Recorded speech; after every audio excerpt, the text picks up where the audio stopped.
Good afternoon, sir. Hello, sorry about that. That was a technical glitch on my part, I guess.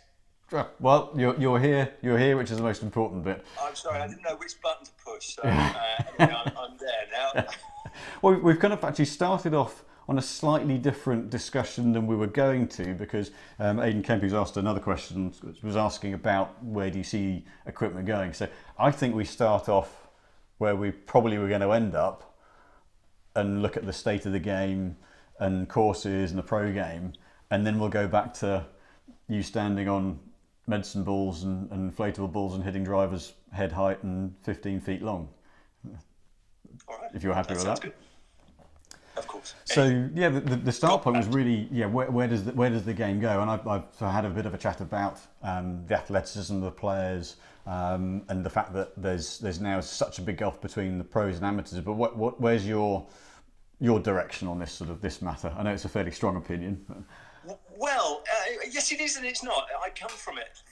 To me, the joy of the game is fitting a shot into the landscape. The joy of the game is not, and I'm sorry to say this to you as an equipment maker, the joy of the game for me is not in the equipment. You know, just as good a time with a persimmon as you can with a metal driver.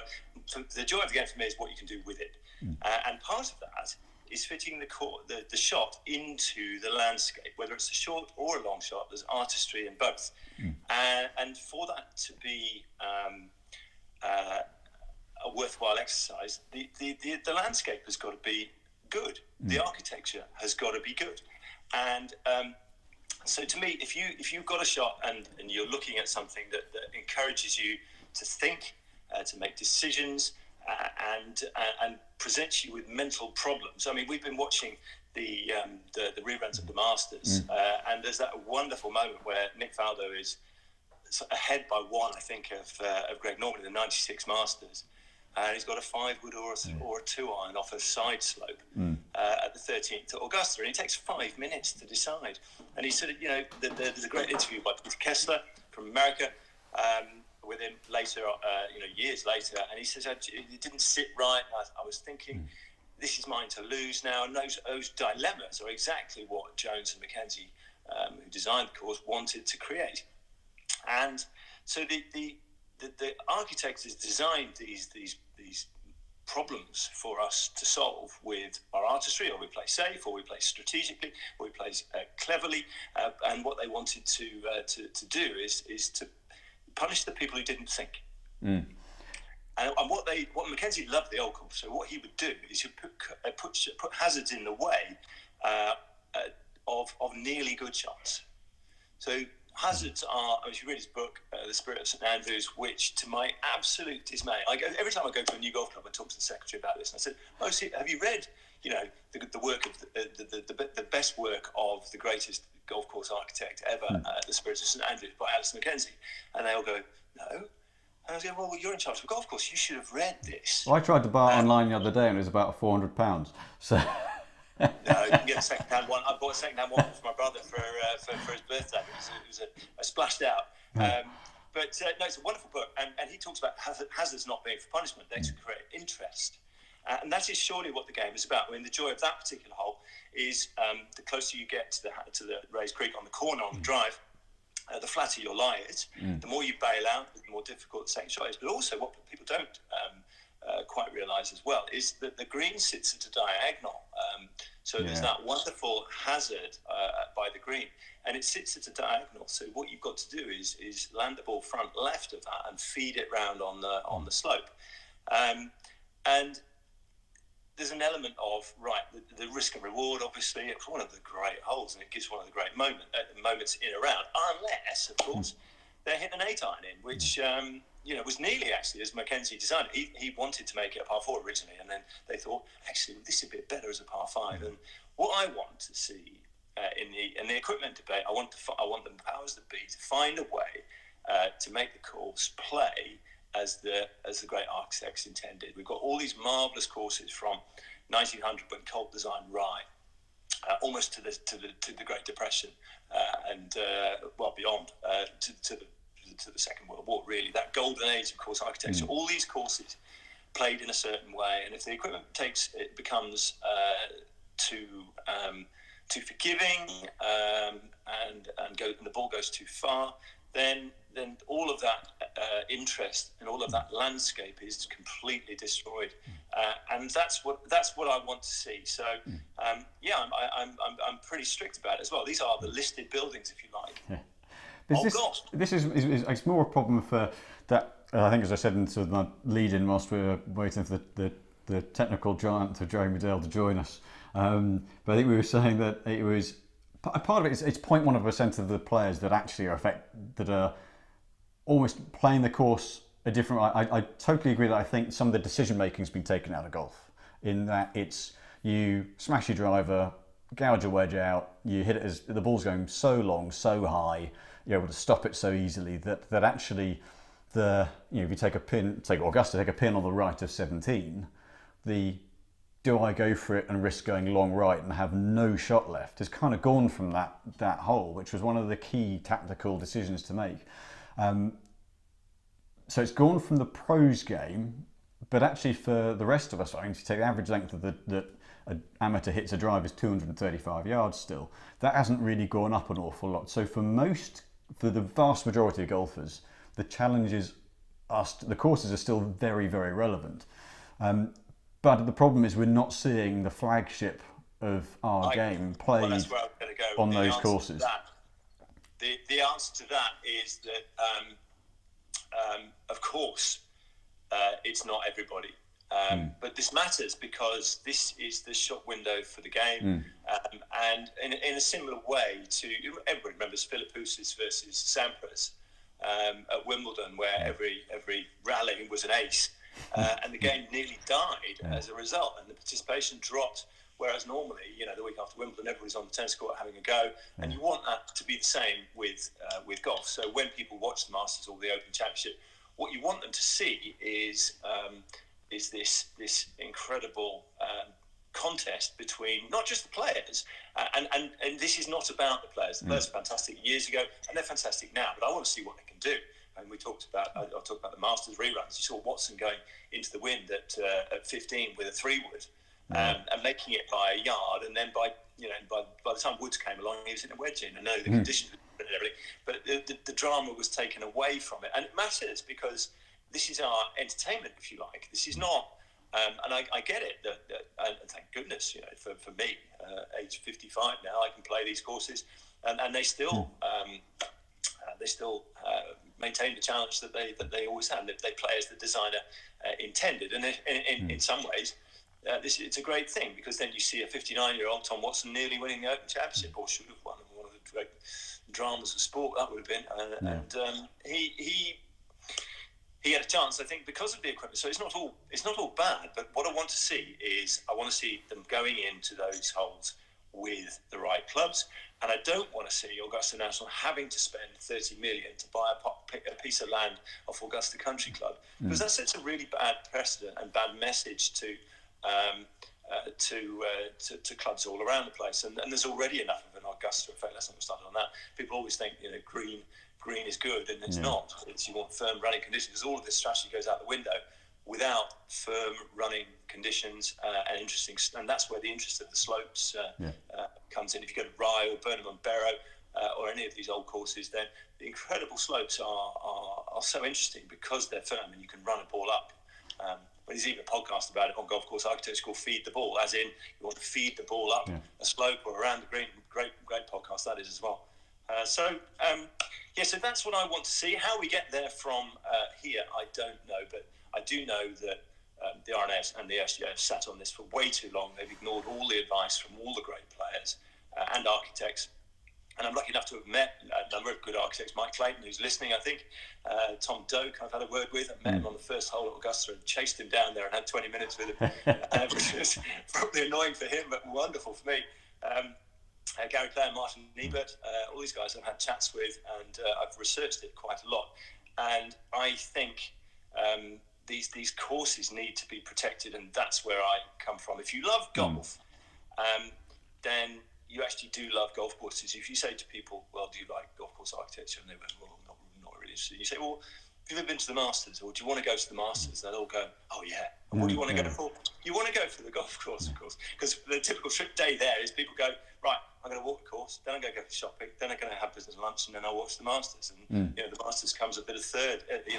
Well, they actually want to see is the golf course. So people are excited, even if they don't know it. And Mackenzie wrote about this. He said, people move south from St Andrews, and they end up getting bored and giving up the game.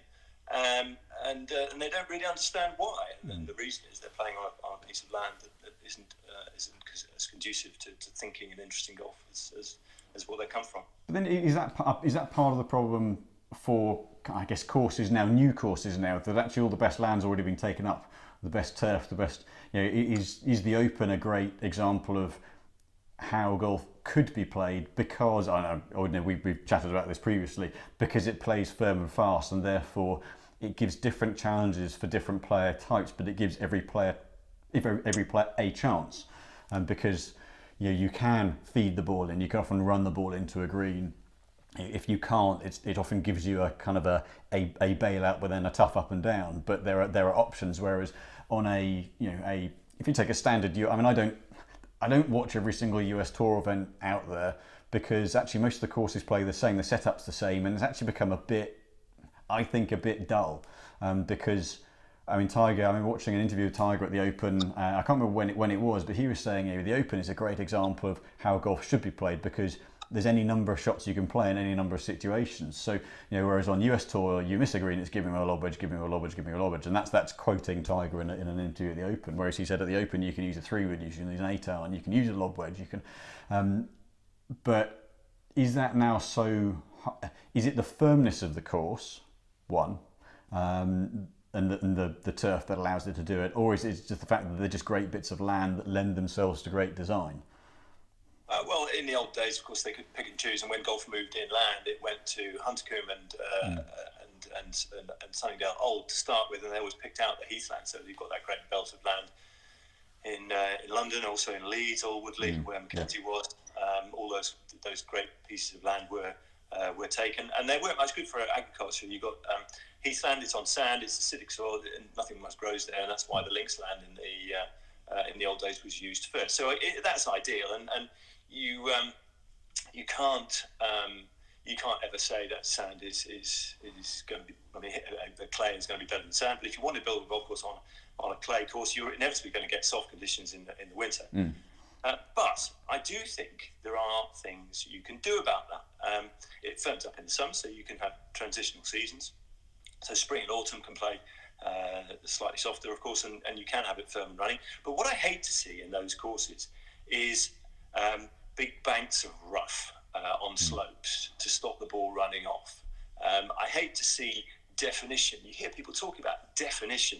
Oh, we need to define the fairways. Mackenzie never mentioned definition once in his book. I find it really annoying that you have to have this sense of fairness in your golf. Right, if you miss the fairway by a yard, you get this lie. If you miss it by 3, 4, 5 yards, you get this lie. Like they did at the US Open in the 80s for ages. Yeah. So that sort of grading of the rough, I say mow it all and give them width and angles so that they can play. Without width, there's no strategy. Without firm turf, there's no strategy either. Much, or there's less if you have soft conditions. But the things you can do to make the course more interesting, marketing slogan, we don't think you can lose a ball here, or come here, you won't lose any golf balls. But you can be completely out of position, so give them 50, 60 yards. But if there's out of bounds down the right-hand side, let's say, the closer you get to that, the better the angle for the green. So tilt the green, put a bunker front left, slope the green from left to right, so that the best angle is from near the dangerous hazard. That's where modern design, I think, misses something. They call it the freeway school of design, where all the problems are to the sides, and this was more a sort of J.H. Taylor in the past idea. Because what the pros wanted is this fairness. They were playing for money, and they wanted bad shots to be punished, so they put all the hazards to the side. And what you came up with was these straightaway holes where 2 bunkers are to left and right on the fairway, and 2 bunkers left and right by the green. And then it was just purely a straight hitting contest, like the US Open was in the 80s, 90s, which is why we were all so excited to tune into the Open and the Masters, because that was exactly the opposite. The Masters changed quite a bit now, but you can create these courses if you simply go back to what Mackenzie and Colt and all those guys wrote about. You can provide width and you provide hazards in interesting strategic positions. So you've actually got to do something to avoid it. I mean, many people don't realise that a lot of Augusta National was designed on great holes, not just of St Andrews, but of other courses as well. For example, the 11th hole, which is now actually a very narrow, long hole, where simply you're asked to simply hit the fairway. The fairway was double the width. All those trees down the right-hand side were added later. But what most people don't realise is that there was a bunker in the middle of the fairway to start with. Jones wanted a central bunker. Now, that would have played havoc with them. I think that would be a really great thing if you made that fairway twice the width that it is now, so back to the original width, and put a bunker in the middle of it. Then that would become a far more interesting hole. And that mound, I mean, Mackenzie wrote about this, and he said, he didn't really think that the 11th hole was similar to any other hole particularly. That was one of the ones that it wasn't. But there's a huge mound in front of the green that people don't see from TV. And that reminds me of the 4th hole at St Andrews quite a lot. There's a huge mound, and there's actually some great stuff on Twitter from Brian Schneider. He's posted some excellent stuff on Mackenzie's original plans, and it's Brian Schneider. He works for Renaissance Golf for Tom Doak. Some brilliant diagrams with Mackenzie's old writings, and I mean, one of the other holes is the Himalayas hole, the 14th. That was based on the green at St Andrews. You've got the 5th hole, which has a diagonal slope but no bunker in the middle, like the road hole. But the 5th hole at Augusta was based on, it's like an inverse road hole. So they used these old tricks, and the current 12th and the old 16th are very similar to Stoke Park, which is Harry Colt, which is my club, and both those par threes had a diagonal hazard. So the further right you go on both of them, the further the carry, and that's a trick that on clay modern courses you hardly ever see. So I don't understand why some of the courses that produce now are so dull.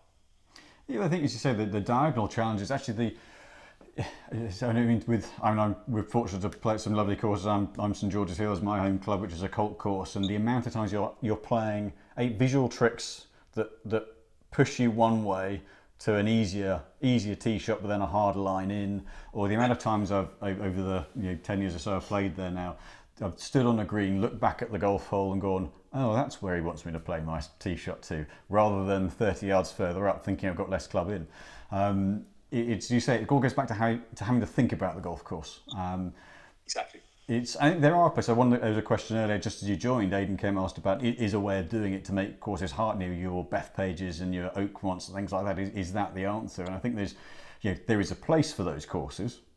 No, there isn't. Yeah, there's a place. I think in the professional game, there's a place for those courses to give different challenges. I think we want to see them have different challenges, but it's not something you want to watch. I wouldn't want to watch it every week.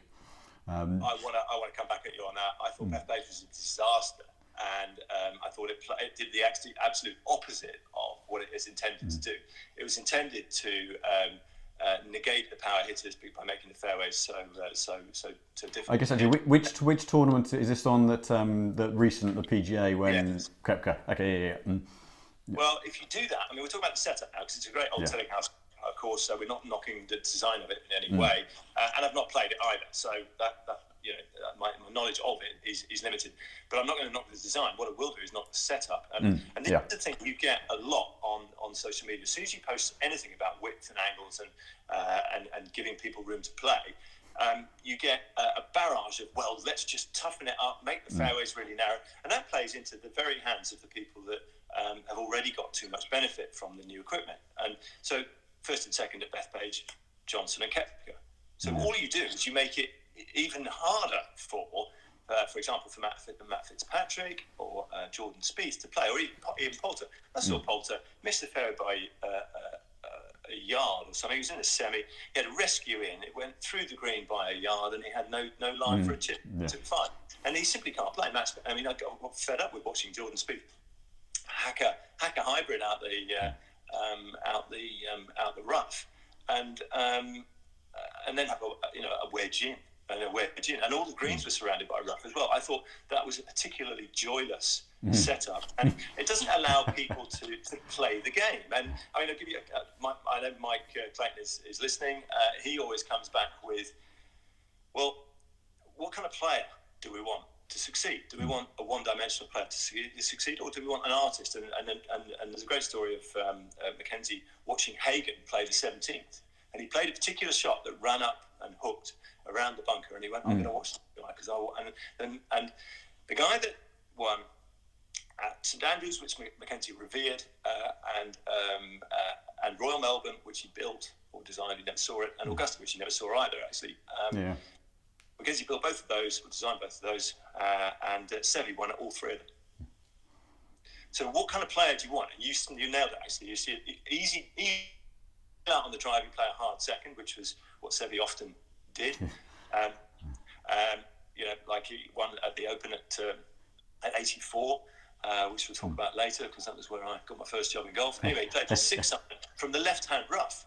Now, the Roadhouse is a classic example. If you mow it left, then people go there. I mean, Cole did this. He always, if you ever see a Harry Cole green with bunker either side, you know that one has been added later, almost certainly, because he always left one side open because people make use of that. And he might make the chip from there downhill. There's a classic at Royal Melbourne for that, the 11th hole. It looks for all the world like there's a bunker front, but it's 30 yards short. And it looks like you've got to go to the right. And if you go to the right, you've got the most downhill chip you could imagine. You've got no place to stop at all. So the play is actually to go left. But it's all completely disguised and camouflaged. As Mackenzie was a camouflage expert from the Boer War, and that's what he brought to golf. I've lost my train of thought somewhat now. But we were talking about course setup and how do you? If you design a course so that people can play, so they've got a way of recovering, but they're completely out of position. They've got a much harder second shot if they're not out of position. Then this is a course that anybody can play, and this is what you strive for. You want the guy who's an 18 handicapper to pile up, as Mackenzie said, a score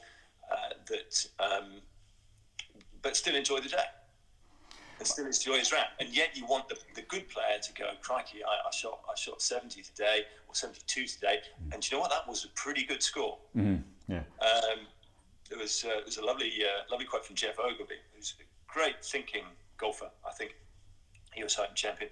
And he said he was on holiday at Pinehurst, and he asked people, what some mid-handicappers, 15 handicappers or whatever, what's your favourite course at Pinehurst? And they went, number 2. And he went, really?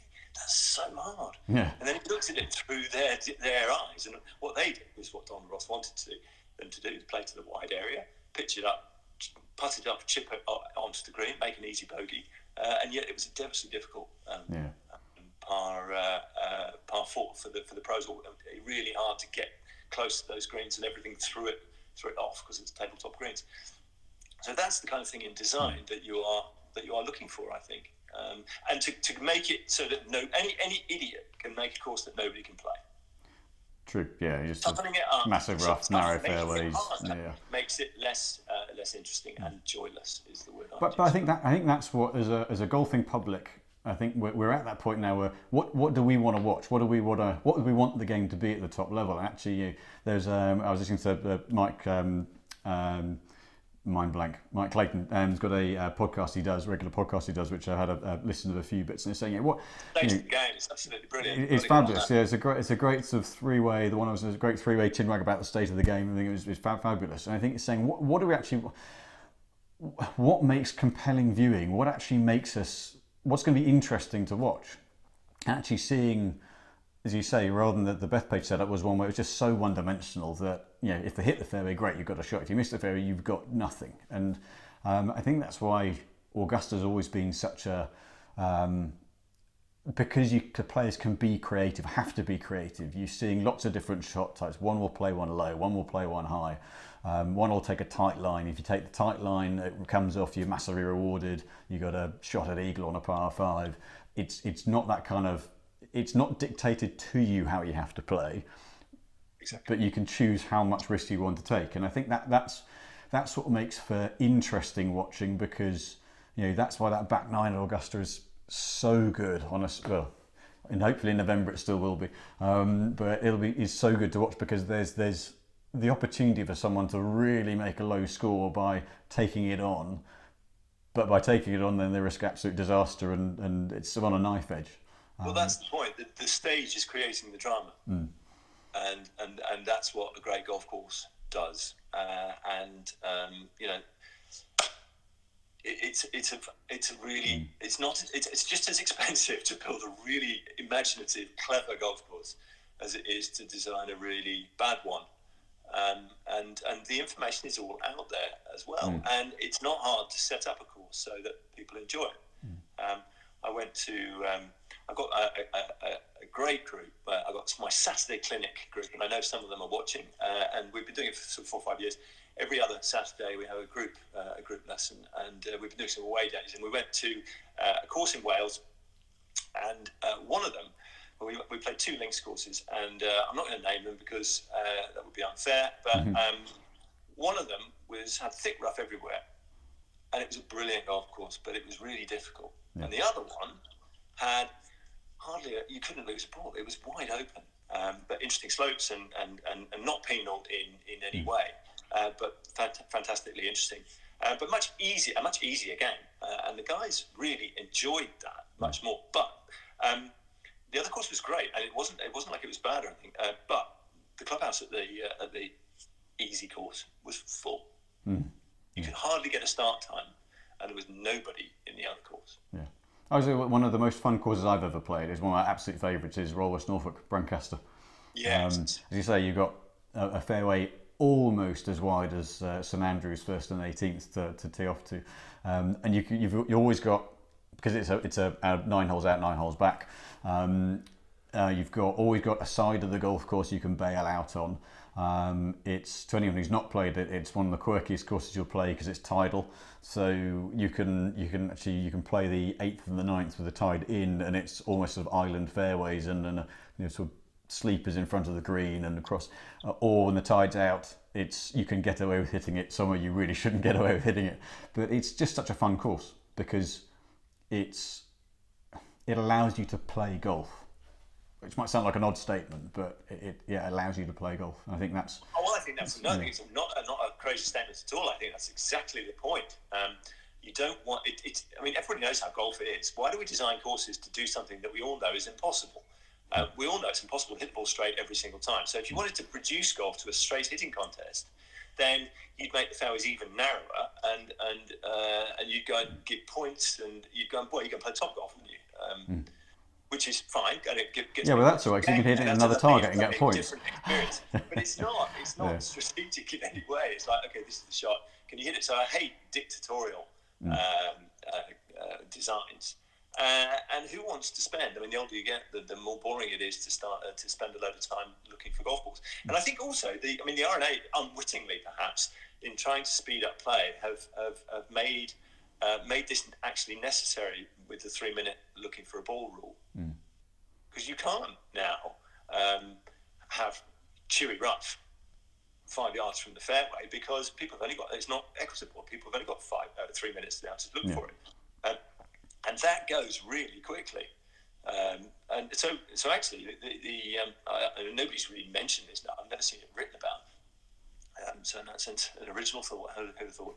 But it's something that has to be done. Otherwise, you can't.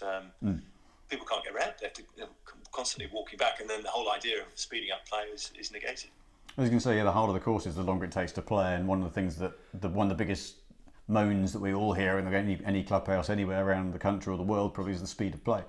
Again, sorry to hark back to Mackenzie, but he wrote about too much walking and not enough golf in 1935. Yeah. So this is not a new problem. But to me, you see, golf was at its best, and watching these Masters reruns on Sky has been brilliant.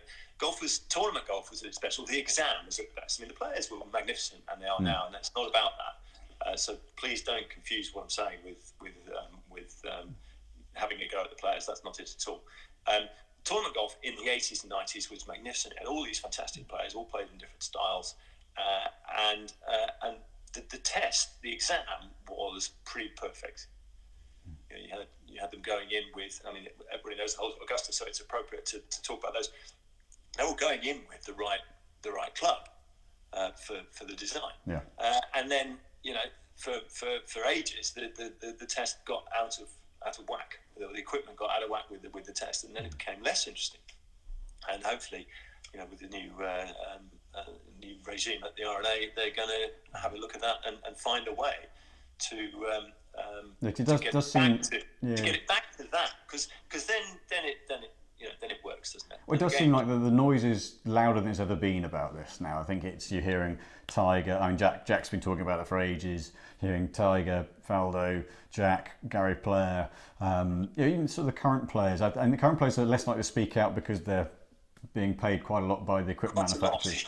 But I think most of them would recognise the fact that it's that golf is at a point now where we can really, as a sport, as an industry, we can make it go the right way or the wrong way, and they love playing. Every player, like when the US Open went back to Merion, every player absolutely loved it. The Walker Cup's got some amazing venues coming up there at Seminole next year, assuming everything calms down and everything's fine to work with. Seminole, St Andrews, and Cypress Point, and those are just three amazing classic designs. And Core Crenshaw, I've done some work at Seminole. I think it's Core Crenshaw. Done some refurb work. Obviously, St Andrews is what it is. Cypress Point is utterly amazing. I'm very fortunate, boy, that I've trod the links at Cypress Point. And my fear is, unless something happens, is that actually the Walker Cup, that should be the most amazing spectacle on one of the most amazing courses. I mean, I'm long enough. But not anywhere near the distance that the young chaps are going to be hitting it out there now. Is that course that they've got to do something to it to make it enough of a test? I mean, thankfully it's a match play event, so the score is less important. But is that they don't have to do something to the course that they really shouldn't to make it relevant. But granted, there is 5-6 years until that. But all the players love playing the classic courses because they're great designs and they're great tests of golf and they're interesting to play. But we all want to see them play them. So it's interesting. You get mixed messages. Actually, I saw an article about the question was put to, I think, 35 tour players: should the 13th Augusta be lengthened? And one of them mentioned the ball. Only Jack one. Yeah. And they all talked about. Webb Simpson said, put a tree on the left side of the fair of the tee, so to stop people going over. And others said, move it back and left a little bit. Nobody mentioned the ball, and I think we were right in saying they're all paid significant amounts of money by the equipment manufacturers. They're a little bit afraid of speaking up, and I think that's a shame because, to be honest, it would benefit people like Rory should be on this because it benefits him as the best and most imaginative striker to have equipment that is appropriate to the test, because it dumbs down the game. It brings people up to his level. I mean, Norman in the 80s was the best driver I think I've ever seen. I mean, he was astonishingly good. I mean, he had a real advantage. He was long and straight, and there are other guys that were straight, but not the combination that he had. Other guys were long and wild. And Seve was straight sometimes, but not always. And so you'd say, okay, we want to see the separation in skills, and the ball needs to spin more. I mean, I'm good friends with Brett Rumford, who's Australian Tour Pro. He's not got a bad short game, has he? Wonderful short game. He did a great post yesterday, actually, about not setting out to have a great short game. It just kind of happened because he was interested and he kept going and kept practicing. And it was a lovely, lovely post. So if you don't follow Brett Rumford, get on him and have a look at what he posted yesterday. It's really really cool. Quite a long post for an Instagram post, but a really cool guy. Anyway, I happened to be in Perth last November and met him for dinner, and he talked about having the minute he hit the Pro V1, the first time he hit it, he went, oh, right, okay, I've just lost 28 shots around the green. Not lost as in score. He's like, there's 28 shots now that I can't play because this ball doesn't spin anymore. Yeah, I think it's at a level that I can't even comprehend. Yeah. But he said, the artistry went out, or there were fewer things that he could do with that ball because the spin wasn't there. And Nick Faldo actually came out with making and you presumably have much more of an informed opinion than me about this. Nick Faldo came out with the idea of making the driver smaller, presumably also you'd make it with a thicker face as well, so the trampoline effect was reduced somewhat. And if you have then also a ball that's spun more, maybe that is a technical way of getting around. I'm definitely not the person to ask. You'd be much more informed about this than I would, but that might be a way of doing it. It's because everybody is saying the ball doesn't spin enough, and it flies through the wind in a way that makes you don't need to knock it down, you don't need to play all the different shots, and you can't move it either. Well, I think if you asked most amateurs if you could, if you asked most amateurs if you could move a golf ball enough, I think they'd all say yes. I've just sliced it 40 yards into the. But I think the ball's probably the easiest bit to use. Was an interesting one. I thought. I don't know what your view is of that. I think it's the interesting balance is looking at what do people spend a lot of their hard-earned money buying over the years, and B, actually what's going to have the most direct effect. Now, the club head size thing, the thing is that when they started to regulate the speed of the ball off the face, club head size had already got to over 400 cc's. They were testing a 500 cc head at TaylorMade at that point, and they cleared, by going thin face, they cleared the fence at the back of their test facility. And at that point they went, hang on, that's way too much. The ball's probably the easiest thing to use. That's going to be the easiest thing to regulate distance with, certainly say spin. But I think that would be the one aspect, much as they made a hairier tennis ball to go slower through the air at Wimbledon, that's going to be the bit that I think is the most likely area of change. Forgiveness on the driver heads allows people to hit it hard and get away with it off centre, and so that may be something that also is revisited at some point, I would say. But if you look actually how far people can hit 3-wood now, if the ball spun more, that would rein it back a little bit. But the bigger head, with what they're now able to do with the face tech, doesn't necessarily have quite as big an effect on distance as you might think. Because with how face thickness, yes, but size of head maybe less so. So it might be more about face thickness and forgiveness. But definitely the ball is an area that could be done something with. Okay. We probably, as we suspected, we might chat quite a long bit on that something. We probably ought to get on to your career. And the trick shot element of your career, much as we could probably do 4 hours worth on clubs and course design and the state of the game. I mean, so being in the live entertainment side of the golf industry for a long time, and during the intro I kind of alluded that you come from quite good golfing stock with a brother who's rather good as well. How did you get into golf originally? Actually, that's one question. Well, we went on a golfing holiday. My mum and my 3 brothers. There are 3 of us. As you rightly say, Chris is an excellent player. It's slightly depressing to have spent your whole life in golf and still not be the best player in your family, which I'm not. Although I get them occasionally, so I'm happy with that.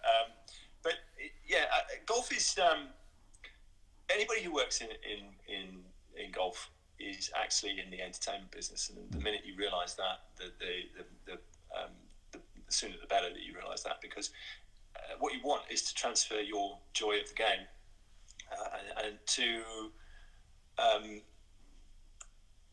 the people you're coaching, to the people who are watching, and to get people excited about the game of golf. So you're kind of a cheerleader for the game in a way.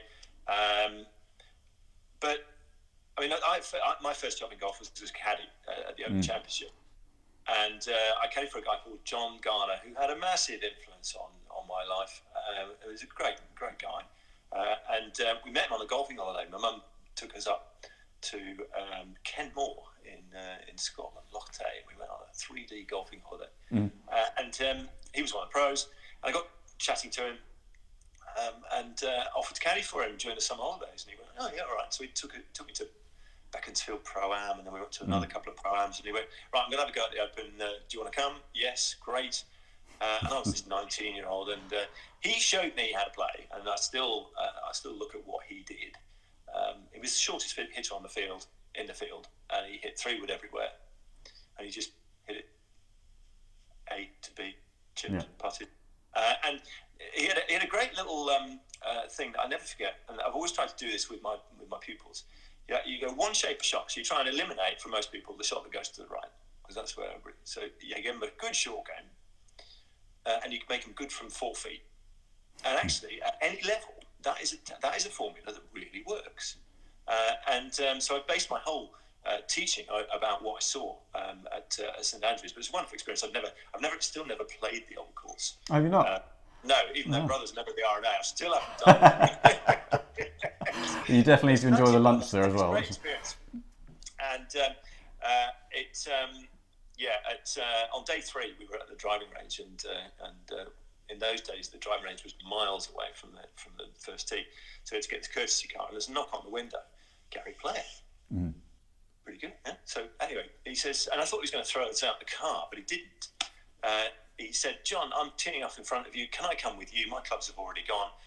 So he jumped in next to me in the back seat. I had 5 minutes with Gary Player, chatting away, and it was like the most amazing experience.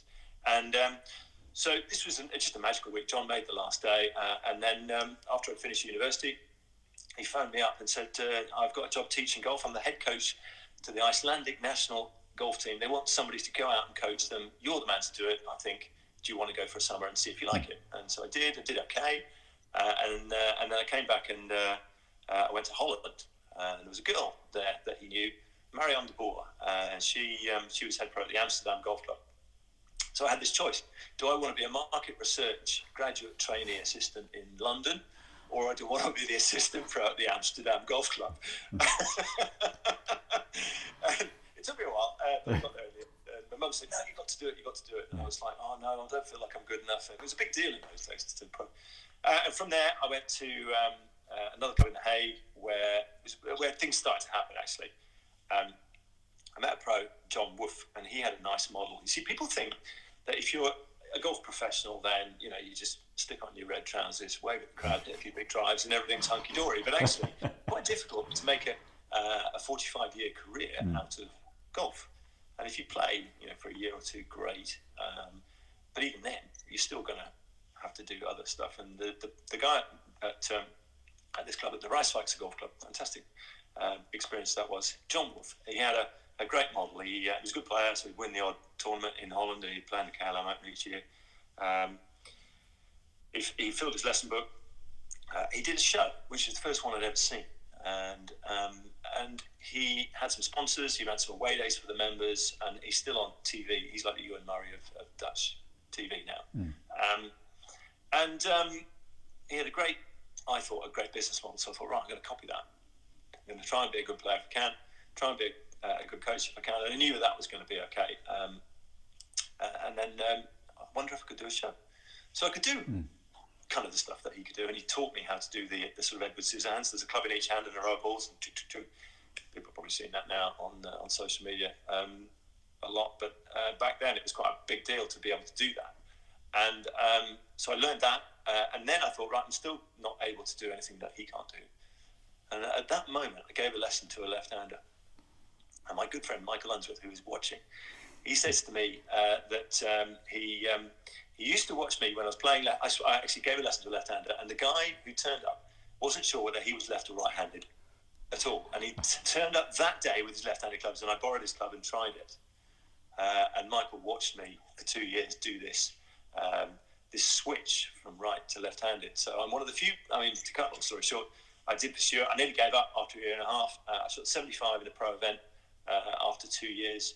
I've broken par at left-handed in an event, which was kind of the height of my ambition. I thought, all right, if I've done that, that's fine, that's ticked off. So I'm one of the few players that shot under par right and left-handed. Quite and of impressive. Course, it gave me a different angle. Yeah, holes in one as well. 6 left-handed, 2 right-handed. That's kind of nothing else that's expensive. That's So I thought, right, well, a switch hitting golf show has never been done. and I wondered if I could do a few trick shots left-handed. And then I moved clubs again. There was a general manager there, a guy called Rennie van der Graaf. He took me to a new club in the east of Holland, and that's where I started doing a proper show. Not for money, I think. I just researched it, and then my wife is from Australia, and after 4 years in the east of Holland, she said, right, I think we need to go to Australia. And I thought, right, I wonder what I'm going to do there. Are there any trick shot artists? And there weren't. Is there any corporate golf? And there was. So I got started. I went to see a guy called Bob Stanton, who was a great player in the 60s and 70s, beat Arnold Palmer as a 19-year-old in a tournament playoff in Australia. Wonderful guy, and he was the king of corporate golf, and he got me started.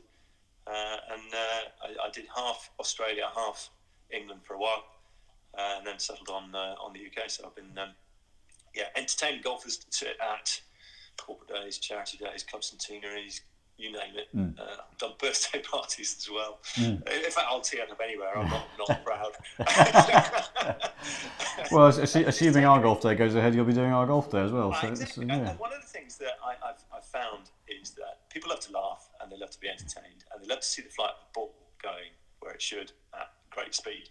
And I was paid the finest compliment actually. I was at the President's Putter at Rye, and there was a fella there who I don't know, and he was saying, "Oh, trick shots, right? Okay, you probably can't show me any shot that I can't really do myself." And there was a fella standing next to me, Steve Seaman, who you will know, and he went, "No, the shots are amazing." And I went, "Oh, Steve, thank you." and it was a lovely moment because Steve's a good player. He's won the putter, and he knows what he's watching.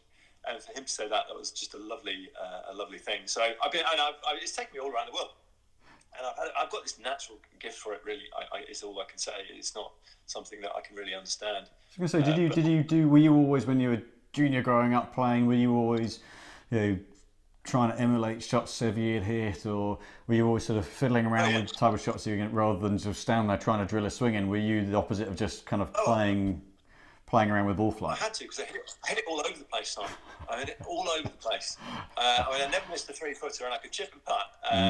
But I remember once I was at the 17th. We played at Goring and Streatley. I topped my tee shot, and it went under a tree pretty well. And the only way I could swing was to kneel down. I'd never done it in my life before. I thought, right, if I can get that, and I think I'd seen a picture of Sevi doing it, or Noel Hunt or somebody, and I'm 16 or whatever.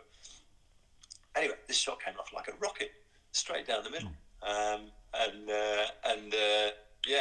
If you know the hole, it's par 5, made a par with a top tee shot and a shot from these, and I was always doing stuff like that. So moving the ball around was never a problem.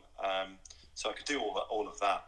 But it shows nice because you can put stuff in that you know that you can do. And I found I had a very good horizontal swing as well. I'm sort of more steady off a 4-foot tee right-handed than I am, standing normally.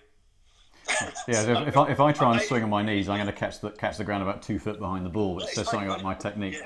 Yeah, no, most people do that. So what I mean, from trick shots, what can since we've got we've done a lot of other stuff and we've got about 5 minutes left now. What can golfers learn from trick shots? I mean, what's there must be things that your everyday golfer can learn from whether it be from trick shots or from just playing around with ball flight. Well, we come back to this post that Brett did. He talked about mucking about.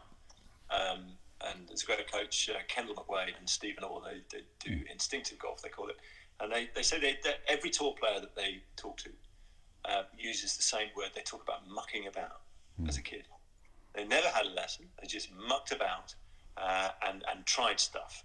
And of course, if you try stuff and there's nobody telling you, oh, that's wrong or that's right, you kind of find a way, and you know for yourself, you take ownership of what you're doing in a way that learning it from the manual is kind of you end up sort of fishing for positions, and if you take ownership of it and you actually do your own research and then that's you find a way to do it that you kind of know. It's not like, oh, will this work? It's like, oh no, I know that will work, I know that won't. So I think that's kind of part of it, and there's no trick shot manual, so you have to make it up as you go along. So you will find. I mean, I was lucky; my natural way of hitting a horizontal shot worked, And what I liked was that the club face was turned in a little bit, so I knew it was going to draw. Yeah. And it just felt comfortable to me. It felt right to me. So there was that. But I think it's, in terms of my show, I don't use joke clubs at all. We did a world championship, and I saw everybody trying to do kind of the same thing. They all had a bendy shaft, they all had a two-headed driver, and they all made the same jokes. So it's like, okay, all of that is going. So I only use normal clubs now. So it's about what you can do with normal clubs. And the thing is, my show is left and right-handed. So the idea of left-handed backswing is actually the same as a right-handed follow-through. The swing's the same on either side. Whatever you do, and you had Monty on last week. So Monty moves sideways with his hips going back, and he's upright.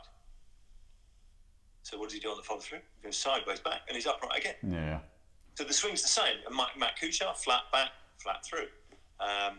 So you look at the plane of the swing, or the movement that these guys make. Most of the time, the path is in to square to in. So the same spot here, the same spot there. To square along the line and back inside again. Yeah. And whatever you do on one side, you repeat on the other, and then you'll get a neutral flight. And from that, you can start working with it to turn the club face in, or leave it open, or create shots, or experiment with angle of attack and shaft lean, and then you've got your experimentation and you've got your shot making. So it's just about finding out what feelings give what. I think what we ought to do, because we've got about a minute remaining, what I think we ought to do is we can sign off and just sign back on for another 10-15 minutes or so, because I think we've still got a little bit to go over. There still appear to be enough people watching to make it worthwhile carrying on. So what we'll do is we'll log out of this, which is in about 50 seconds, and then we'll re-sign back in as we did before, and just give it a little bit more time on this side of things, because I think there's a lot of interesting stuff that we can chat about on this. So we'll see you again very shortly. All right, if I can remember how to do it. All right, what do I do? Just press. We're going to keep going. Yeah, we'll keep going. We'll log back in. Yeah. All right.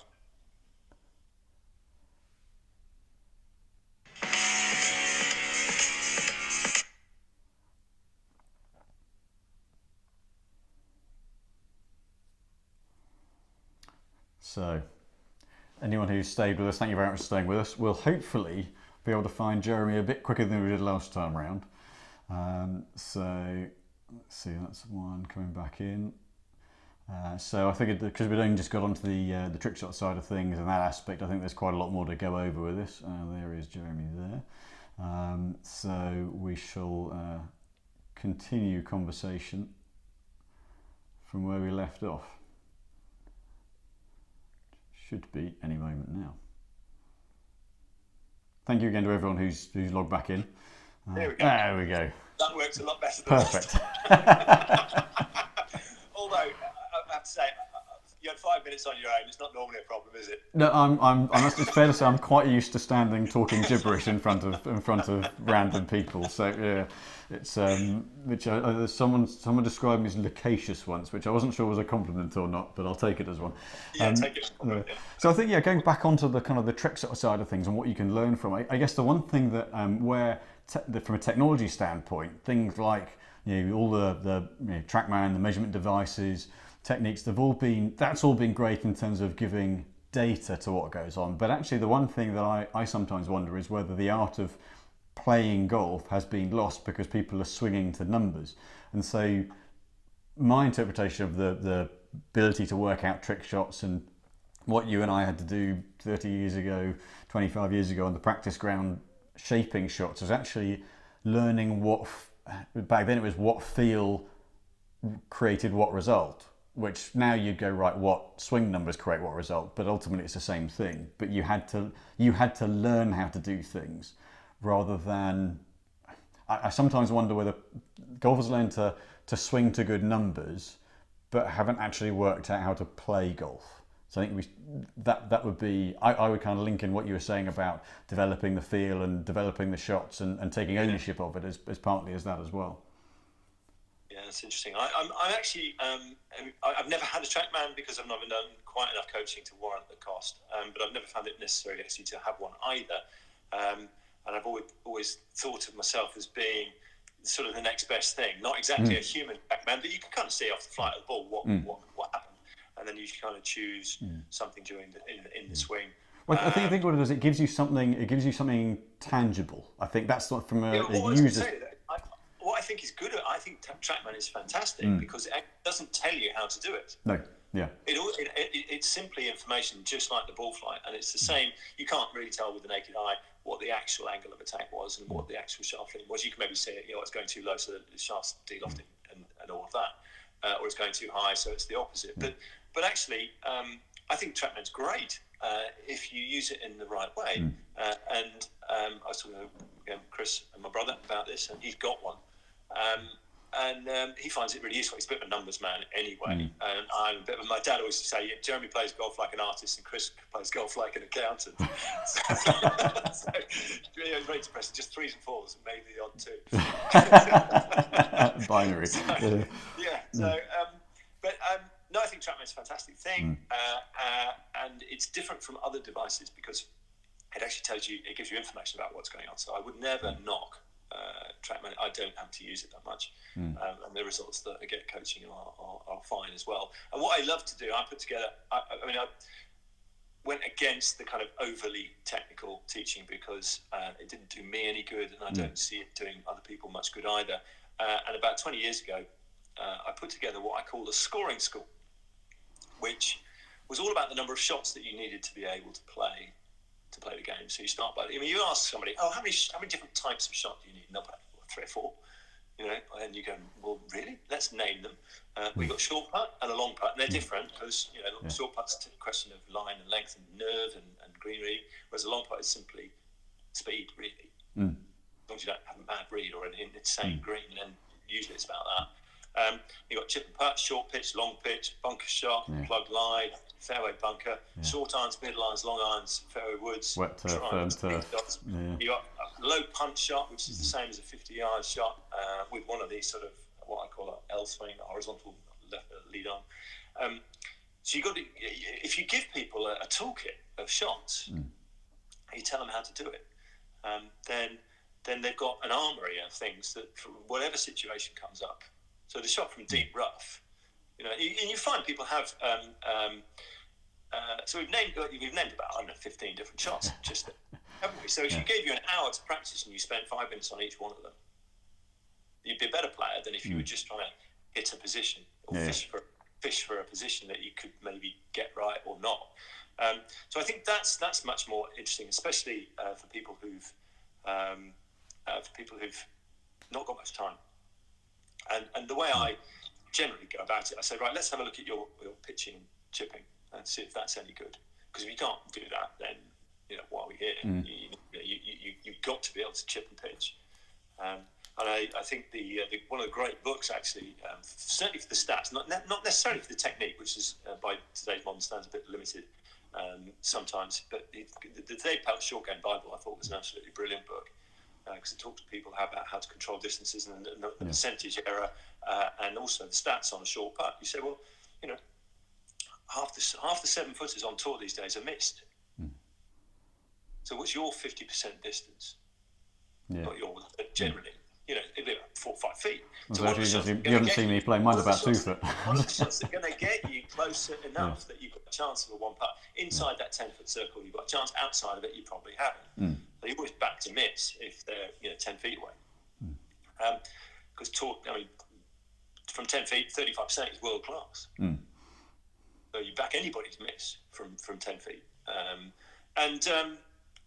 So you go, what are the shots? Well, the 20 or 30 yard shots, if you have a percentage error of 5 or 10% on those, and 5% is error on any shot is really quite good.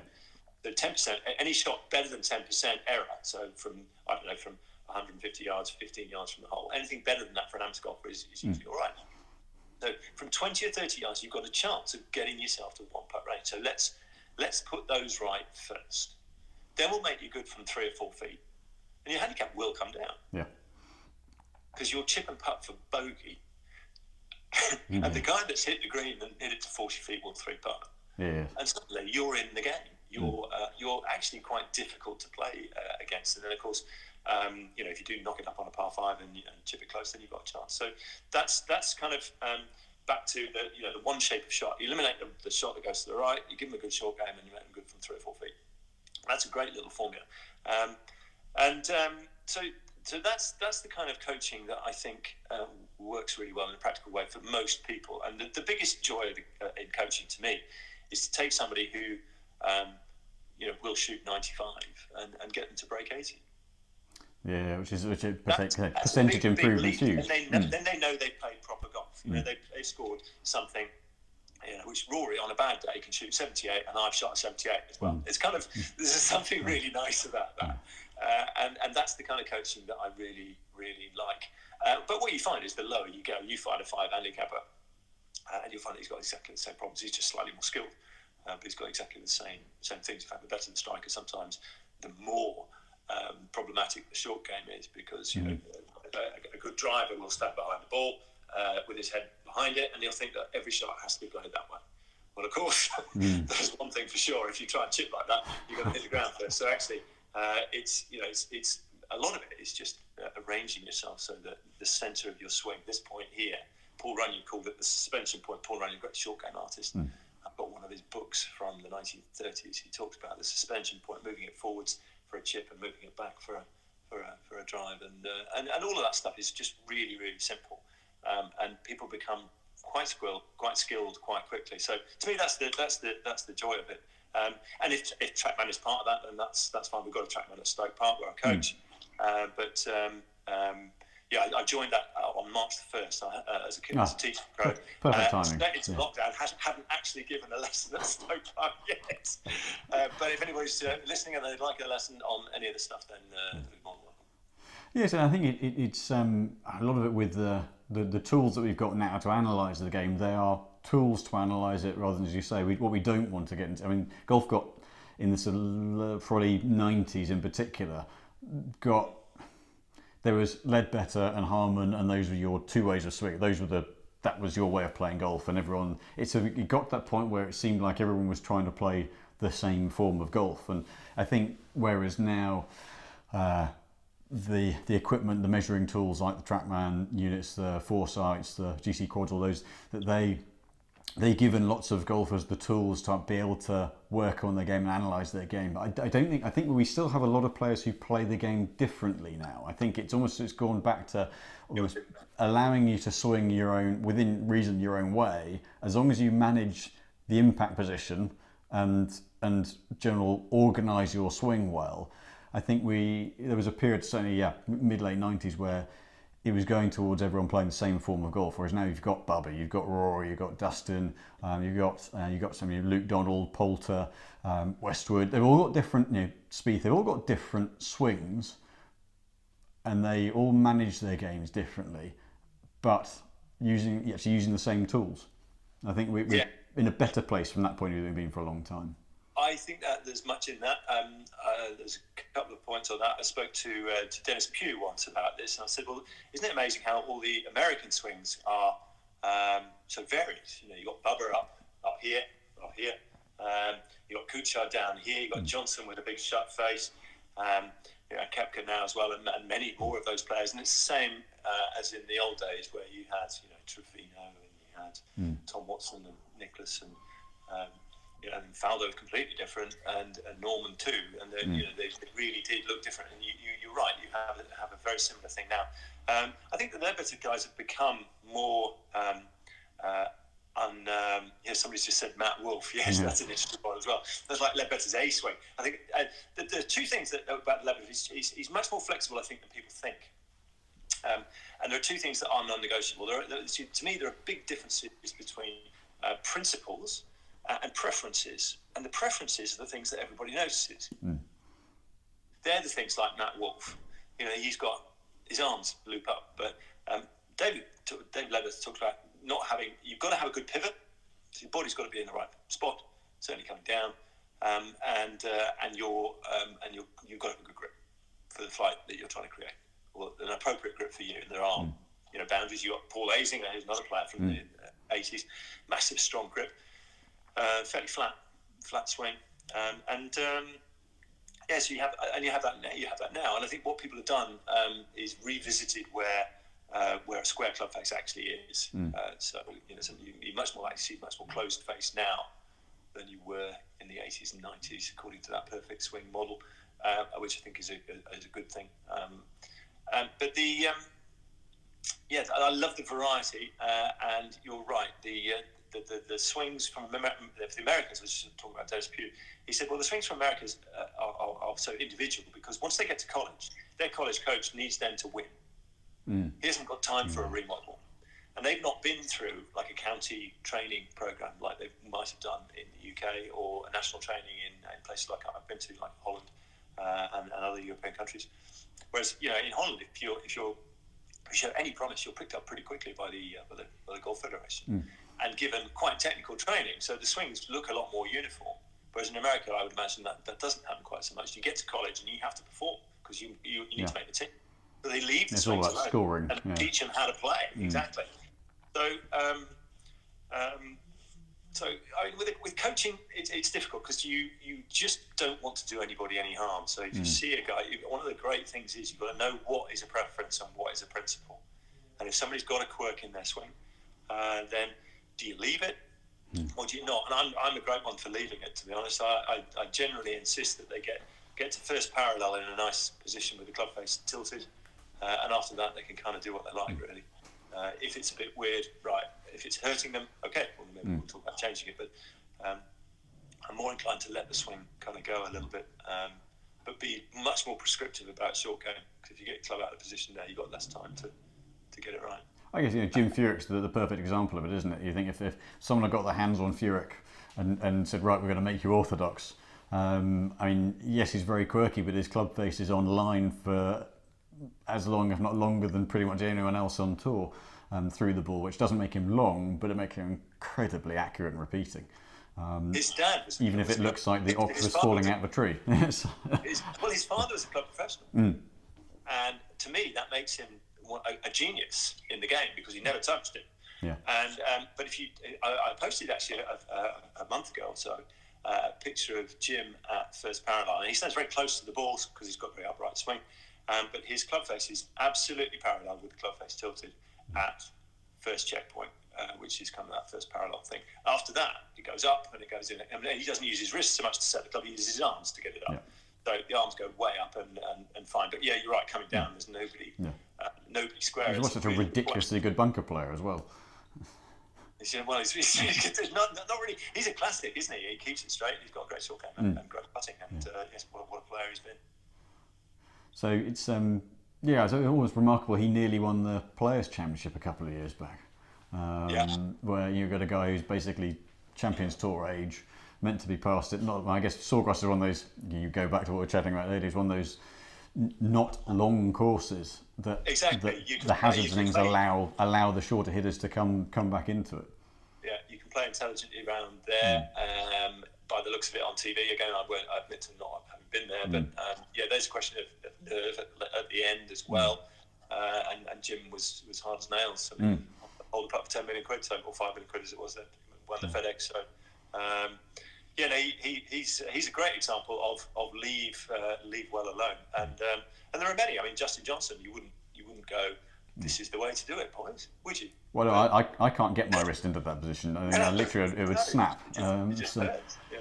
So it's. I think that's also sort of been the. I think when Tiger came on the scene, it almost for me kind of felt the danger of there were a lot of people who come into the studio. We weren't around when Tiger started, but they'd say, we always ask them, what are you trying to do with your swing? And sometimes describe things that they're trying to emulate a top pro with, and you kind of go, well, the top pro's 40 years younger, vastly more flexible, physically a completely different shape. Why would you try and do that? And I think that's again something that's definitely improved over time. I think that's the sort of pocket hole in saying, right, that's the way to swing a golf club. Seems to have thankfully softened off a certain amount rather than just functionally what works. Well, I hope so. I don't really. I mean, I see a lot of stuff still on YouTube that you go, really? You could get people to do that? It's just so complicated. So I don't like that. But again, there's some great stuff on on Instagram, and I particularly like the guys from Athletic Motion. They're good. Andrew Rice is great. Eric Cagorno, Jonathan Yarwood, all these guys. They're really good and entertaining. So as well, but good presenters, and they talk about stuff that I think is on the right. And there's so many different ways of swinging a golf club. We're all built differently, and there are base principles that are, if you're starting with, that you'd want to start from.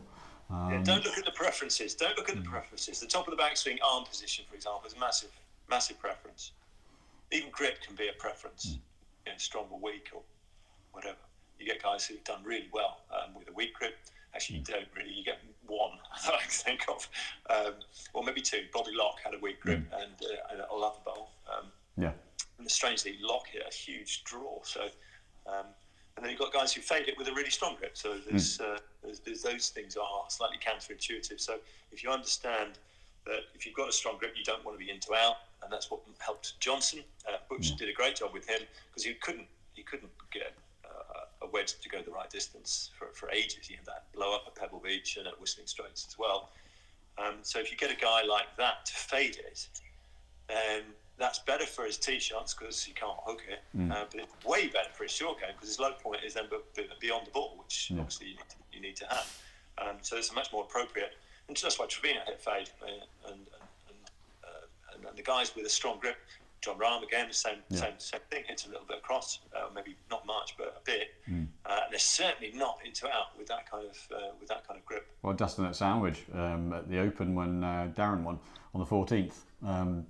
Tried to sling a draw off the out of bounds on the right and blocked it, and the wrong shot, wrong time, but also from a setup point of view, anything that promotes that sort of face rotation just brings in a two-way miss.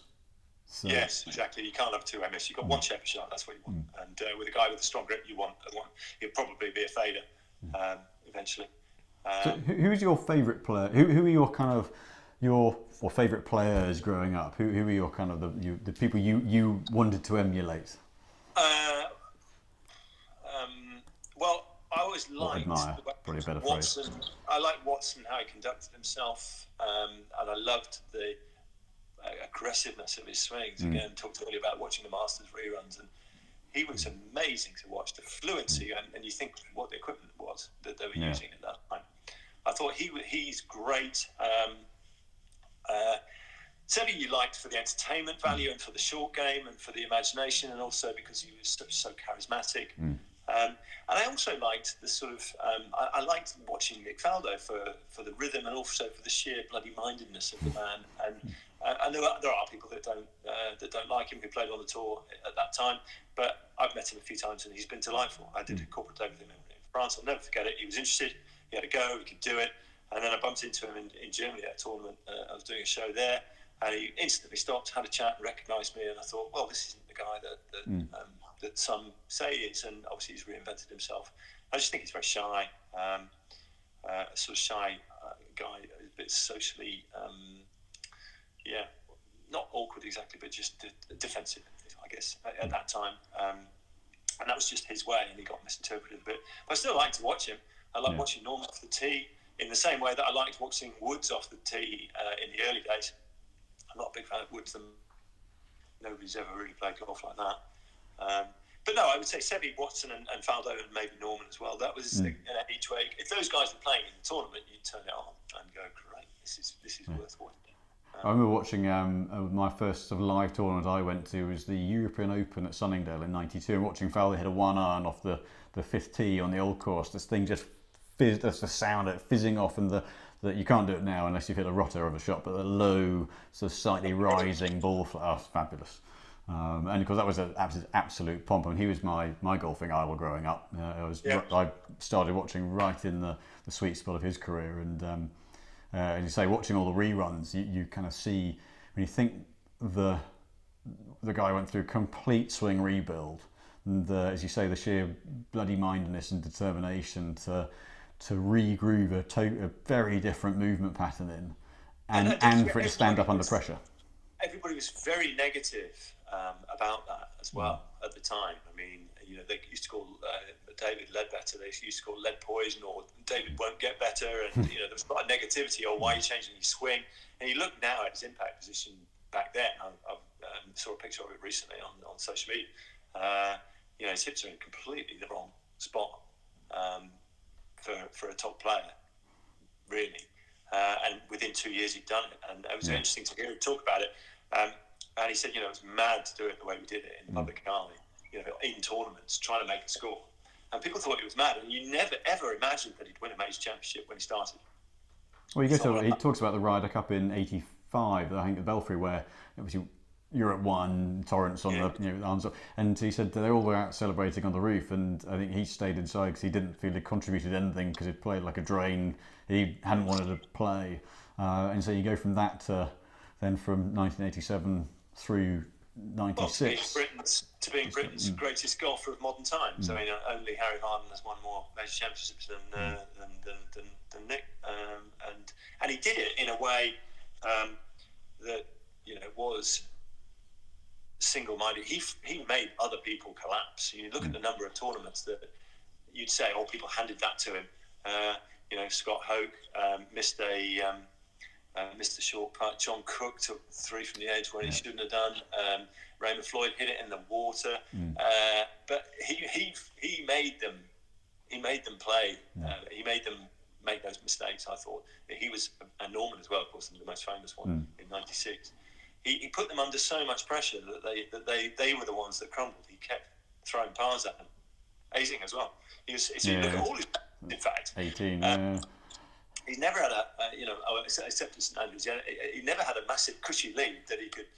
He was always grinding to the end, and that's why they were so hard stopping. Because then, in Masters in particular, but also in the Open, you see what the part of it is: can this player do this? Can they finish the job? Because golf is unusual in sport because you can't wait for the final whistle. I got a friend of mine, Tom Skelton. He's a tennis player. He said, tennis and golf, you've got to actually finish the match. You can't wait for the final whistle. You've got to finish it off.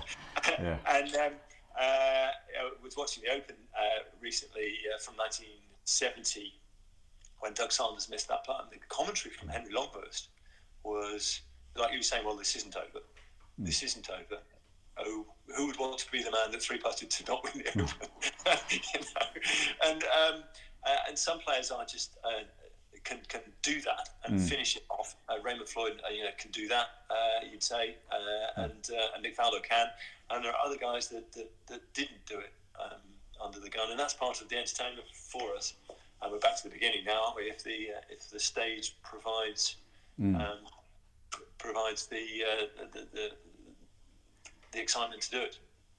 Yeah, I guess. And now we've got a bit more time. We can, we'll go back onto that subject for a little bit, just to sort of tail it off. But I think one of the bits that we were going to chat about is the sort of the development of the swing over the years, and there are classic swings that people go back to. And granted, I think there are. You look at someone like Hogan.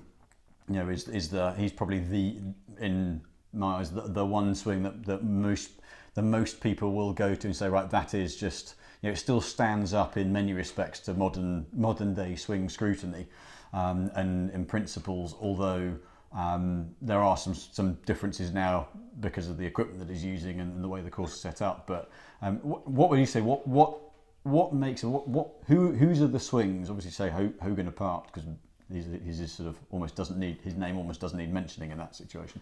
But whose are the swings that you would say stand the test of time? Well, actually, I'd go even further back than Hogan. If you look at the swings of Gene Sarazen, for example, you look at the still, the impact position is amazing, as they had to be, because they were top players. So they were. These guys were really playing, and they had a much more flat, rounded action, more one plane, if you want to call it that. Like Hogan did. You say, well, who did Hogan learn from? He'd have been learning from the great players of the 20s. Of course, yeah. And Sarazen was one of those. Jones, fantastic. If you look at the stills of Jones's swing, then you'd say, well, that was just astonishing. Hagen as well, actually, was playing. He didn't play with still shafts. So he had, if you look at, again, I had a great book early on. I was 16, 17, The Masters of Golf by Ken Bowden, and still got it. And it's had stills of guys from Harry Bowden all the way through. And it's amazing how orthodox those guys are. And then Byron Nelson came along with steel shafts and made everything more upright. And I would say probably had more of an influence on the Nicklaus era, and the coach for Nicklaus, who's Jack Flick. Jack. Was it Jack Flick? No. Latter days, I think. Scioto Country Club. I can't believe I can't remember. Anyway, had a bigger, and Byron Nelson swung it much more upright, and kept the club face online for masses of time. And it was definitely a different way of Jack Grout. Jack Grout. Thank you very much, Chris. At least one of the Dales knew the way I was. Yeah, Jim Flick was another great instructor, and Jack Fleck beat Hogan in a playoff for the US Open, so that's where we got the confused from.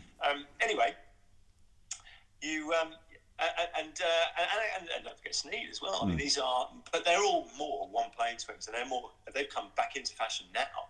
You get guys now swinging on the tour much more like they did when Hogan, Sneed, and Saracen, and much more in that kind of style. So in many ways, Nicklaus was the anomaly, because nobody until that point had swung quite that upright.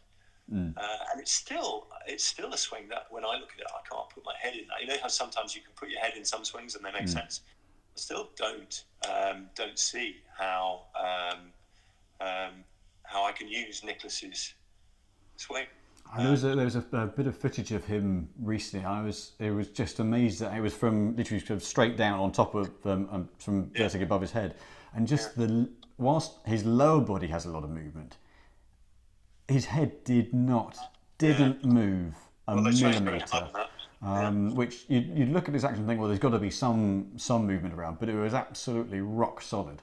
From the moment he turned his head a little bit as a swing trigger to once the ball had gone, and as he then came through the swing, then it came up, but incredibly still. But as you say, it's a very upright action, and a brutally strong action as well. Yes, no, it's a fantastic player, and it influenced the generation as well. I mean, you get guys from the 70s with all that huge knee slide, and I mean, nobody really does that now at all. You just don't see it.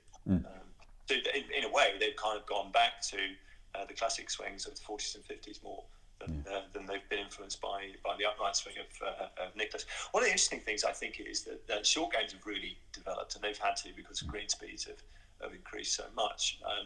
I was horrified by some of the chipping styles that I saw on these Masters reruns. So Nicklaus, who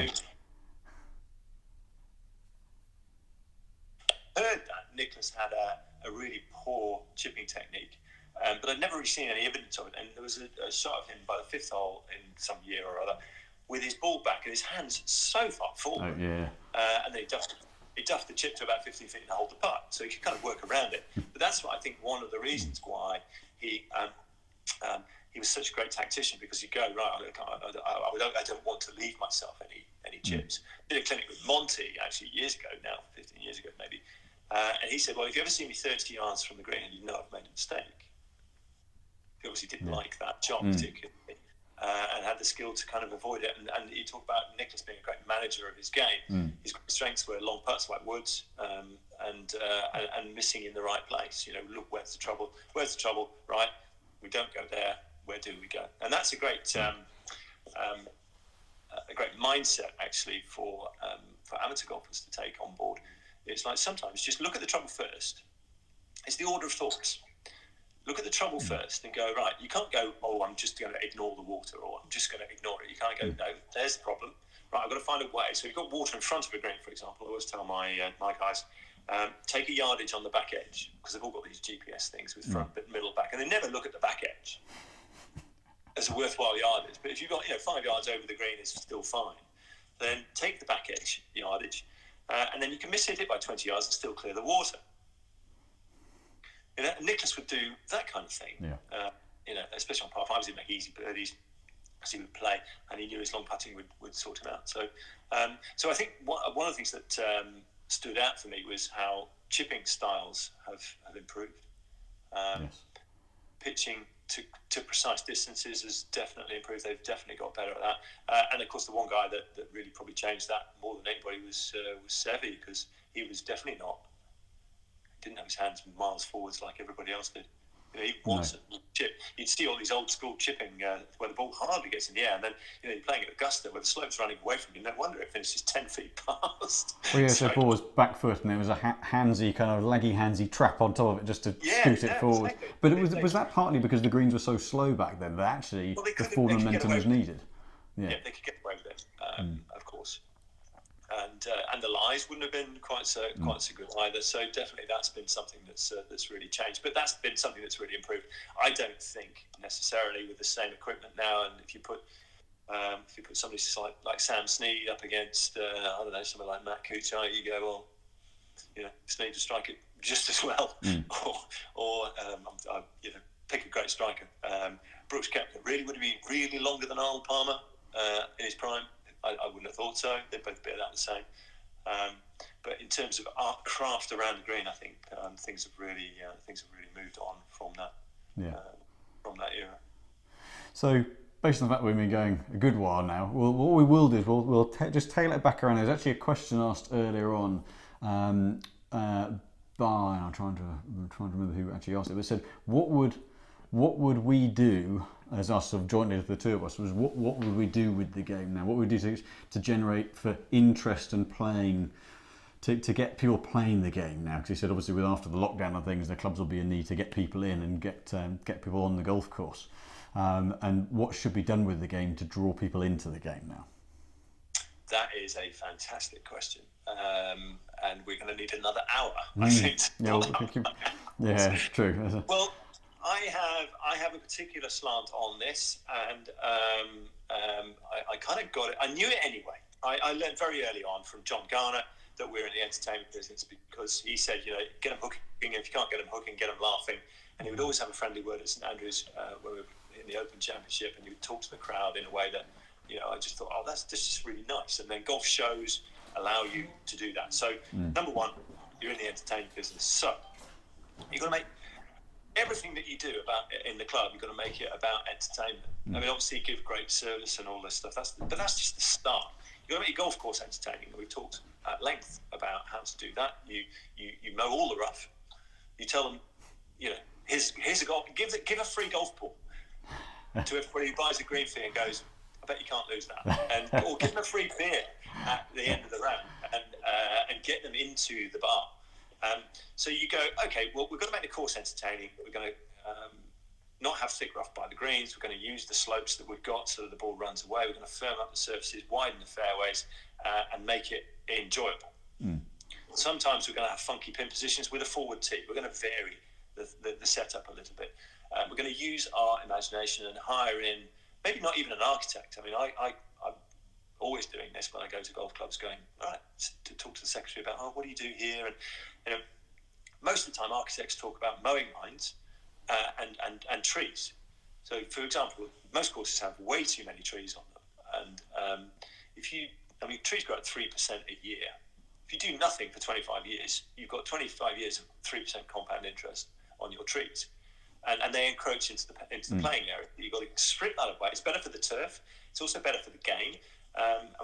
If you had a hole which is out of bounds on the right hand side, a big tree on the left that's grown out of all proportion to when the architect laid out the course, you've got a hole there that the slicer can't play. Now, most of your clients, the slicers so chop that tree down. Well, something we've seen a lot of the courses, certainly around here in the sort of Surrey area, a lot taking a lot of trees out. Look at examples of sort of Woking, Wolverston, those sort of courses. Walton Heath started that fashion, and it's a very good thing. Colt said trees should be part of the scenery, but not part of the stage. You get very rarely great holes with huge trees in the way. Maybe to corner a dogleg, perhaps. Anyway, so that's the first thing. You've got to make your golf course entertaining, and if you want to know how to do that, read The Spirits and Andrews by Alison McKenzie. You've got to give them a smile at every touch point. So when they walk in the pro shop, they're made welcome. When you go to the bar, you're made welcome. You get a smile. You get good coffee and good real ale. No, this is not hard. And if you think about it, I'm very good friends with Andrew Wood, the golf marketeer, and he talks about this all the time. Make your course different. So I don't know, something silly like having Union Jack teapots and Union Jacks on the holes, or just something to create a talking point, and be more entertaining in the golf course, the welcome, the products that you offer, and also in your social media and your communications. I've actually learned to be a copywriter, and I've been one of the things I've been doing in the lockdown is helping Stoke Park rewrite the website and use the power of headlines to get people to read their stuff. And most people have no idea how to write an engaging headline. So if your emails are interesting, well written, and have a really good headline, then people are more likely to see your club as having personality. The same with your social media, and try and tell stories, and just be engaging and see yourself as a source of interesting golf content. As you say, I think the most that's one part of it, and then the last part of it is the pro. You got to run events that get people buzzed. I mean, I've been performing for 20 years in that world, but I've seen people go away from a golf day and it didn't matter how they played. They loved the day. Yeah. And that's the thing. So what you've got to do is have, and Mackenzie talked about this as well, you've got a guy who piles up a big score still enjoys the day.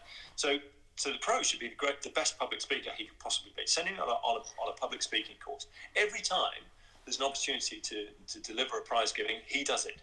Because he's advertising the club, he's the spokesman, or the club manager, or the assistant pro. Get somebody who's really, really competent at that, so that everybody goes away thinking, great, what a fantastic prize giving that was. Because if you let the captain do it, he will take 9 months to learn how to public speak. And by the end of his year, he might be okay, but he certainly won't have thought about it. And sometimes these people are just not comfortable doing it. So have somebody in-house who's in front of house and in charge of making coming to the club fun. As you say, I think it's. Think you're famous. Sorry. I was going to say, so it's really what it all boils down to ultimately is it's about make the experience of being at your club course enjoyable. That's what people play golf. And I think probably after this more than any other time, are just going to want to enjoy being out playing golf. And so if it's fun, if it doesn't take 6 hours to get round, if the environment's nice, if the people at the venue are enjoyable to be with, if your people you play with are enjoyable to spend time with, ultimately it all goes into the package of make sure golf is an enjoyable pastime. Don't set the course up too hard. Don't have nice coffee and nice beer. It's not that hard, is it? I mean, but I think make it look nice and make it a pleasant place to spend your time, and that will draw people in. It sounds overly simple, but and communicate that as well. I mean, I see if your golf club has a homepage, a website, which says "Welcome to," then you know that nobody has a clue about headlining and entertainment, if you like, and engagement, because this is. I don't know. James will grab it as well. Because that is the first thing that people see. So give them a reason for coming. Yeah. Give them a reason to come. What's special about your club? What's different about your club? Why would somebody want to come and play golf there? And if you can't tell them that in the first line of your website, then you've got it wrong. I'm horrified by the standard of copywriting in the golf industry in general. So and that is symptomatic of. I mean, it's like letting the part tell the whole. So if they can't even get that right, then they're probably not going to be that welcoming either. And for years and years and years, golf clubs have this terrible reputation for being horrible places that you feel like you've just stepped back into 1985 with signs everywhere and dress code rules and God knows what. We've just got to get rid of all of that. And you look at the progress. I mean, when I left England to go to Holland in 1989 was the year I left. I spent the whole of the 90s in Holland, and then I went to Australia for a couple of years. And I came back to a completely different place. Britain in the 80s was, quite divided.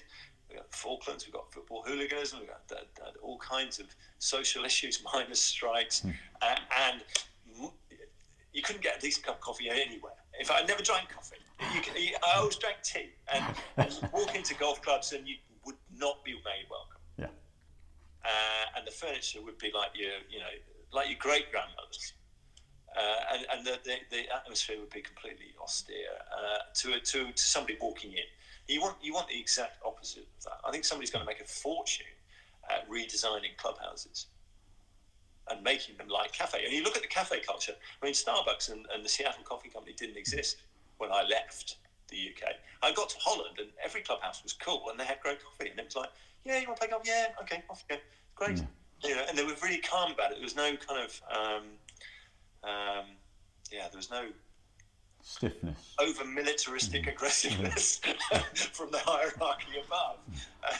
There was none of that. It was like much more relaxed. And I mean, the standard of golf wasn't nearly as good, but the atmosphere was really nice. You could feel comfortable as anybody rocking up to a golf club there. So, and I went to this, the Amsterdam Golf Club was my first club there. A delightful thatched roof. My good friend Gary Davidson is still the pro there, and thatched roof clubhouse with a wooden floor with spike marks all over it. I think they've still got it, and just a really lovely place, like a cafe. And you look at what's happening with cafes now. You've got Cafe Nero, Cafe Costa, and everywhere you go, you can.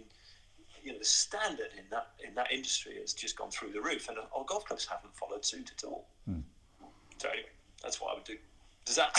Well, I'd say it's a fairly. I'd look at it through an entertainment lens, but that's where I come from, and as you rightly said, make it all about the experience that people have.